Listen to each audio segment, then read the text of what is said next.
This is episode 283 of the Manager Track podcast.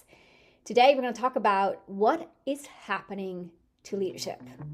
Here are the two questions this podcast answers. One, how do you successfully transition into your first official leadership role? And two, how do you keep climbing that leadership ladder and continuously get promoted, although the competition and the expectations get bigger? This show, the Manager Track podcast, will provide the answers. I'm your host, Ramona Shaw. I'm on a mission to create workplaces where work is seen as a source of contribution, connection, and personal fulfillment. And this transition starts with developing a new generation of leaders who know how to lead so everyone wins and grows. In this show, you'll learn how to think, communicate, and act as a confident and competent leader you know you can be.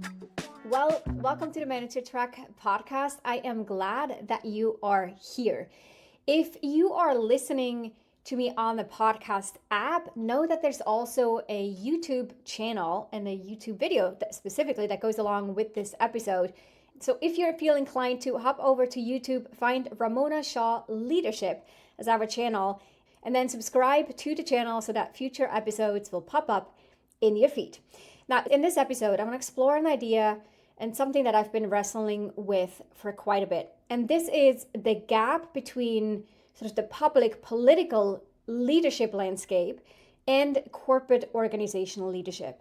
And I believe this gap is widening. And I think regardless of where you are on the political spectrum, if you want to be a good leader to your team and in your organization, it's important to get ahead of it and understand what is happening and how is the definition of good leadership possibly changing in people's minds, especially those who aren't used to different kinds of public political leadership and what they're currently seeing in social media or on TV with people who have a large following in that public sphere, to make sure that they understand the difference between the organizational leadership and what that looks like and the values that we sort of want to cultivate there versus what happens in a public social media political sphere.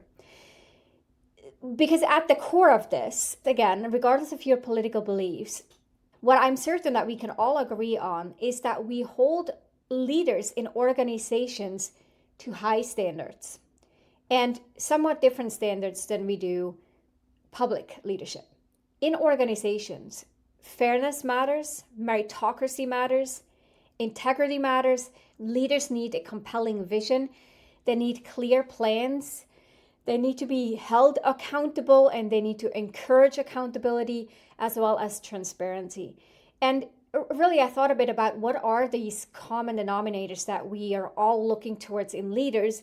And I believe that looking at fairness, or if you want to be more granular, sort of the equity aspect of this, meritocracy, integrity, vision, clear plans, accountability, and transparency cover a good chunk of that. Now, as we're looking at public leadership, though, like in governments and politics, we do see a different reality. Again, regardless of where you stand on that political spectrum. So this is not about making political judgments, but to explore the contrast and point out what the challenges are when we as managers and aspiring leaders start to convolute one type of leadership with another. And so I want to begin by quickly exploring those main topics and ideals, so to speak, that I listed a moment ago, just so that we can explore the difference. So let's start with fair treatment. This is about people being judged by equitable standards, not by favoritism or biases. So equitable standards. Somewhat attached to that is meritocracy. This is when promotions, rewards, opportunities are based on performance, skills, and outcomes, not on personal relationships. Then we mentioned integrity. Integrity is the ethical behavior. In simple ways, this is about a leader walking the talk. Then I mentioned vision. Vision is having a compelling direction, a sense of why are we doing what we are doing? Why is this? And where are we going? And is this vision bold enough, inspiring enough, purposeful enough for other people to say, I'm going to sign up for that, because I believe that my own personal vision fits into that bigger vision of the organization. Then with that also comes having a clear plan of action, because you don't just want to have a vision, you also want to make sure that people are aware of the how, the strategies, the priorities, the resource allocations, and all that, and do so in a transparent way. When organizations have a vision but not a clear plan of action, you'll see departments go into all kinds of directions, but there is no alignment. And this is typically when people feel lost, they feel misdirected, they feel like we're constantly going in cycles and spinning the wheels, but not getting anywhere. And then we have the accountability part. This is when leaders own their decisions. They are accountable for what they decide. They admit when they make mistakes. And they also create an environment among all leaders or employees of accountability. It also means to follow through on promises. So to say something and then do that thing, not just in terms of the ethical behavior, but the actual plan, unless there's obviously a good reason. And with that, having a good reason, this is where transparency now plays into it. Because when we're transparent, we can be open. We have an openness about our decision criteria, why we chose A versus B. We are open with the trade-offs. Look, there is a drawback or a trade-off or a compromise that we have to make to move forward. We are transparent with data and information so that individual teams have access to the data and can use data to make better decisions, but also so that everyone knows what they're signed up for, what they're part of, and they have a voice because they're able to inform themselves with the data. And then as a result of that, can have an opinion, an informed opinion. And when organizations lack transparency, not only does it erode trust in the leadership, but it also reduces the quality of decisions. It creates disengagement across the organization. And because of the reduced decision-making quality or decision quality, you'll also see people going into different directions or having opinions because they're missing that sort of the factual aspect, the data that would be important for them to have. Now, when leaders in organizations embody these different traits, trust builds, again, people are more engaged, and execution starts to align.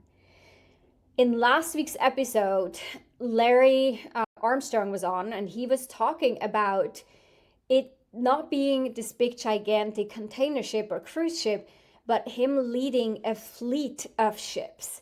And if they aren't fully aligned and on the same page, then they're going to go into different directions. If they don't know where we're heading, if they don't have their own compass, if they don't have the data, and I'm going to expand on here, they didn't say all that, but I'm expanding on this idea. If they don't have the information on the coordinates, the wind, other weather components, or if there's any resource constraints that are restricting them, if they don't know that, then they're not going to be able to make sound decisions. And likely there isn't going to be alignment. Not even talking about the fact that if they don't trust the ship at the front who's going to make the decisions, they're not going to follow someone that they don't trust. And we'll see this quickly when an organization is kind of holding it together, they're figuring it out.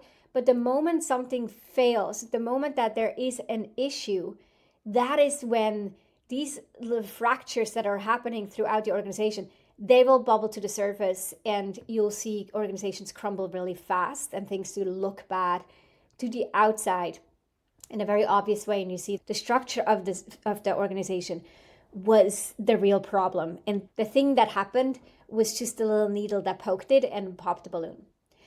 Now, to bring that to light a little bit more, I want to share two specific examples that illustrate how, balloons can expand, and then the little poke can happen and it pops. Let's look at the first example. This is WeWork and Adam Neumann. WeWork's founder, Adam Neumann, promised a sort of space as a service revolution, but he built it on unsustainable hypergrowth, really thin margins, and fairly questionable governance. For example, he leased buildings that he personally owned back to the company. He borrowed against his shares, and he even trademarked the word we for WeWork to then have to purchase that trademark, which doesn't take a whole lot to see what kind of conflict of interest that is. Then in 2019, in their IPO prospectus, they revealed losses, they revealed, or it came to light that there was some self-dealing and that this conflict of interest was present. Investors were not happy, and they slashed the valuation from 47 billion to under 10 billion in weeks. The IPO collapsed, thousands of employees were laid off, and SoftBank, their biggest investor, pushed Newman out. So how this all unfolded is a great example of how the lack of transparency, fairness, integrity, and accountability can implode a leader's credibility, and with that, bring down an entire organization. Another example is Kroger CEO Rodney McMullen. He spent a decade expanding the chain and spearheading a 25 billion merger with Albertsons. But then in March 2025, the board forced his resignation after an internal investigation found that personal conduct to be inconsistent with the ethics code. We don't know exactly what that meant, but it was a moment of accountability where the leader in charge, the CEO there, was not living up to the standards that we expect of leaders in organizations. Him being ousted happened just weeks before year-end earnings were published. Ultimately, investors were shocked about the whole thing. There was litigations about the merger, and it destabilized the entire leadership team. So this was a long-term operational leader, and they lost her position just like that. And while we wish this would have come to light, faster, earlier, whatnot, and it wouldn't even have been tolerated, I'm sure there's a lot of people who probably turned a blind eye. But at the end of it, when these things come out and come to light and are being addressed, through internal investigations, through, the reports that you have to submit to the government or the public space, then it's very clear that that behavior is not tolerated. There is this feedback loop that ensures that the leaders are held to account and that it's clear what kind of behavior we do expect in an organization. And when a leader violates those ideals because of that feedback loop, we see consequences. Sometimes sooner, sometimes later, but there are consequences. Now, I am not naive to not know that there's a lot happening in the corporate space that we don't see, that goes against everything I just laid out. But the people who do this, they often know that this is stuff that isn't supposed to happen, that needs to happen in the shadows. We're not okay publicly, we're not okay with it. And when we train leaders and when we cultivate brands and we want to create sustainable businesses, I think we all can agree that there are a set of behaviors and values and traits that these leaders need to be good at and need to present. That is why companies invest in their people, invest in their culture, why they manage performance, why they do reference calls and make sure that the people that they hire have a sense of integrity and do the right things and honor these values. So for the vast majority of the organizations out there, that is the clear expectation and the standards we hold those leaders to. Now, what we see in the public and the political landscape, that is different. And again, I really want to focus on the patterns here versus talking about political opinions. But many of the leadership traits that we expect in organizations are in tension in politics. And I thought about this a lot, but I really believe that no matter where you stand on your political orientation and what you think is the right course of action for political leaders to take, we can all agree that there are two different standards. The standard we have for the political public leadership is different from the standard that we have for organizations. And we'll talk a little bit later of why that is and what makes sense here and what might not make sense. But now let me go back to these leadership ideals that I mentioned earlier. We started off with fair treatment or this equitable treatment. In politics, fairness often gets diluted by favoritism. Appointments, contracts, grants, oversights, these may be skewed toward political allies, campaign donors, or other loyalists rather than the broad merit or equitable distribution.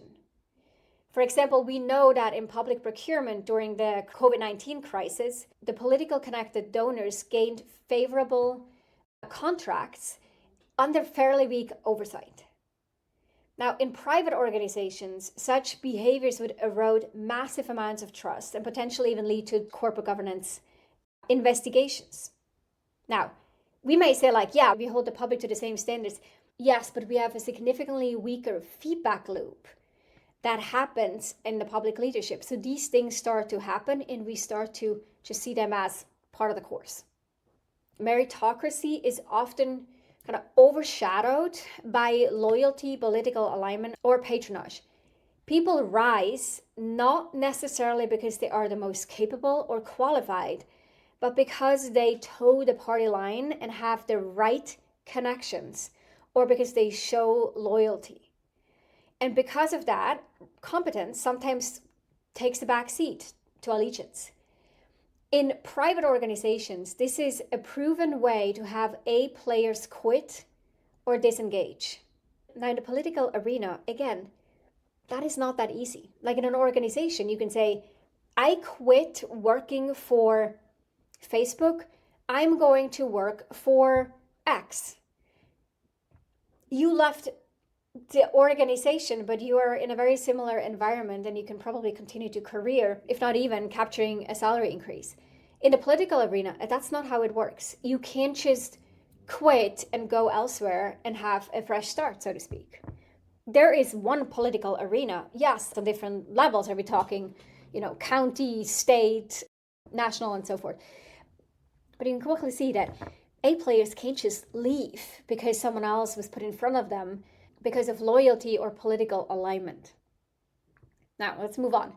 Vision. Vision for political leaders is a really important thing. They need to be able to talk about what kind of sort of future they envision for their constituents. What do they stand by? What do they believe? What are they working towards? What kind of environment?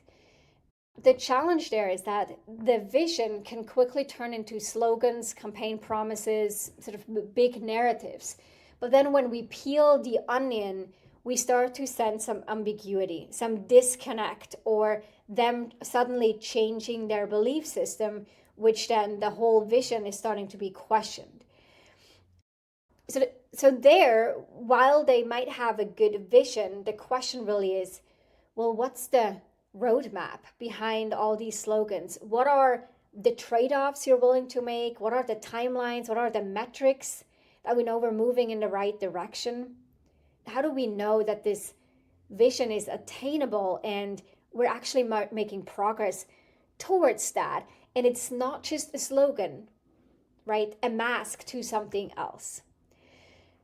Vision in politics can be a lot more rhetorical than operational. And for corporate leaders, that would be really dangerous territory. Political environments demand flexibility and compromises, shifting on alliances. But then that also means that sometimes the vision blurs over time. And this is an area that's kind of hard to compare between the public political leadership and corporate leadership, especially in democracies where traditionally a leader cannot make a decision on their own, but needs to get buy-in from Congress and where there's a constitution and laws. In private organizations, leaders typically don't have to get approval to implement strategies or to change strategies or to adapt a vision. So yes, they're operating in two different environments, but the thing that I want to point out here is if a corporate leader would be vague about that vision, or the vision wouldn't be backed up with a roadmap and strategies that tie into that, then suddenly people start to question that and then worry about there being an alternate motive. Okay, now let's talk about a plan of action or execution. In politics, going back to that side of things, priorities may change with, shifts in political moods, crises, coalition pressure. A plan of action is rarely ever stable. And a campaign promise may sort of mutate over time when faced with the practical constraints and the negotiations or the limitations of their authority, when they're faced with this. And sometimes there is just no clear sort of sequencing and resource alignment or credible path to deliver. So while the intentions are there to achieve something and then have a plan of action, the actual execution of it and the delivery of that can look fairly different and may take a lot longer than initially anticipated. However, knowing all that, what we do want to see from political leaders is a clear agenda and a thought through plan of execution, knowing that experts have been consulted and were part of this plan. And then we still know that things may shift. Now, in private organizations, the plan of action must be even more clear than the vision to ensure that everyone operates with alignment. A lack of it would be chaotic, inefficient, and you've probably seen this yourself, leads to duplicate or irrelevant work. Most of us have been in an organization where that plan of action just seems to be lacking. Now let's look at that last component around commitment and accountability. In organizations, a good leader might say, hey, if this goes wrong, I take responsibility. In politics, that is less common because admitting mistakes, at least what we see now, is either considered a really bad move that gives you no payoff. There's like no reward for taking accountability. Instead, it's all about ensuring that the narrative is about strength and power and success. And so many public leaders that we see now are avoiding to own failures, or they're shifting blame to, let's say, previous administrations or external events or people from the other side of the aisle. And in times where accountability is weak or oversight is limited and then consequences are diffuse at best, we then see that missteps that happen by political leaders are sort of acknowledged half-heartedly at best. And real sanctions or resignations are rare.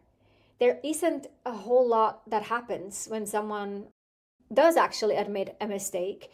In most cases, people just don't do that. Now, in democracies, again, the system of checks and balances and the rule of law is supposed to enforce accountability. There are, let's say, congressional hearings. There is data that's being collected.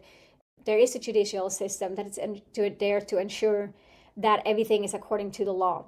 But in practice, because of power asymmetries and political protection and institutional weaknesses, all that can be undermined. Now, in private organizations, if we were to see something like this, that would be a gigantic red flag. Let's go to the example with Wells Fargo. In 2016, it was revealed that Wells Fargo employees had opened over 2 million fake accounts without customer consent to meet their very aggressive sales quotas. Frontline employees were fired in large numbers, but the CEO, John Stumpf, initially refused to accept responsibility for the company's toxic incentive culture or leadership failures, for that matter, that actually enabled this kind of misconduct.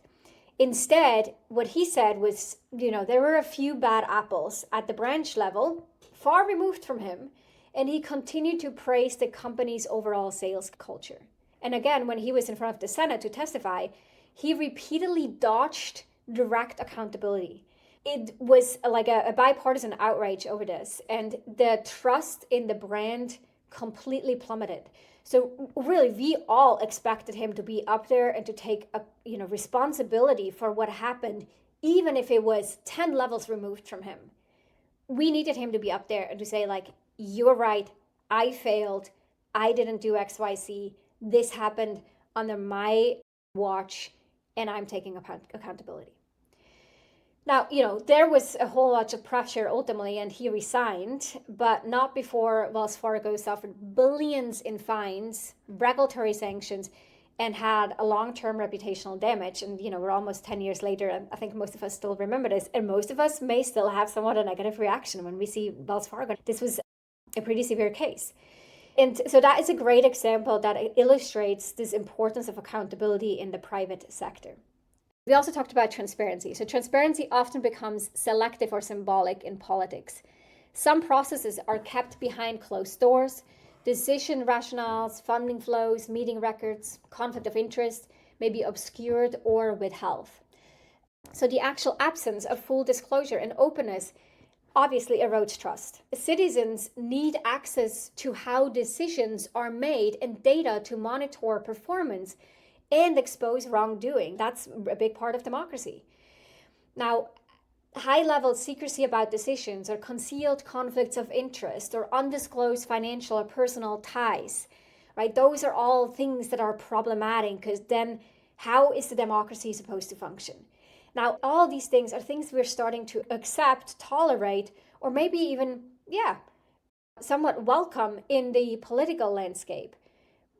But again, the point of this episode was to call out the discrepancy and recognize like what we consider leadership is not one and the same. There are two distinct sets of standards that we seem to pursue and seem to consider to be good leadership. I listened to this young kid. I want to say he's maybe 16 or so, and he has a fairly large following on social media, and he was talking about the different political parties and the kind of language he used to describe one party over the other really struck me as odd. And I thought, this young man is exposed to this kind of environment, that kind of rhetoric and language and behavior, that to me, that makes me wonder, is this what he thinks is normal? And is this what he thinks is what you need to do in order to be empowered or in order to be seen, perceived as a leader? Because everything else would be weak and would be demonstrating weakness and not being a leader. And I think especially with younger people, that is a really dangerous thought. Because if that starts to bleed over from not only for the political environment, but if also that starts to bleed over into interpersonal behaviors in our society, as well as in our organizations, then while not imminent, this is going to be sort of a bit of a reckoning of what we consider good behavior in organizations and what is it that we actually tolerate from our employers or from the companies that we buy from. And what kind of accountability do we want to implement to ensure that the leaders, those people that we need to trust and we need to follow to varying degrees, what kind of checks and balances are in place and how do we keep this up?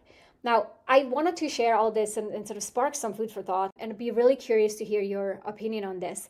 So please do reach out. Send us an email at contact@arkova.org. We'll drop the link in the show notes. What I think is most important at this time, if all this kind of resonated with you, is for managers or leaders in organizations to be really explicit with their vision, their values, and the standards that they expect from everyone in the organization, but particularly from their leaders. What does integrity look like here? What are the values we're going to abide by or live by? What matters to us? How do we ensure that this, let's say, is a meritocracy? To talk about the importance of this in a performance cycle and to make sure that people have that sense of transparency, that they understand how and based on what you make those decisions. I think that's sort of short term, the most important aspect of this. And then long term, this may be a bit of a philosophical question around, how is leadership evolving over time? We see this across different generations and how leaders need to adapt because the expectations on our leaders are changing, but then also how is it changing when other domains of our lives, such as the public and political environment, is giving us different signals and different set of standards than what we believe to be true on the corporate side or, in other areas of our lives as well. Again, I'd love to hear from you and what your thoughts are. That's it for today. Thanks so much. I'll see you next week on another episode of the Manager Track podcast. If you enjoyed this episode, then check out 2 other awesome resources to help you become a leader people love to work with. This includes a free masterclass on how to successfully lead as a new manager. Check it out at arkova.org/masterclass. The second resource is my best-selling book, The Confident and Competent New Manager: How to Quickly Rise to Success in Your First Leadership Role. Check it out at arkova.org/books or head on over to Amazon and grab your copy there. You can find all those links in the show notes down below.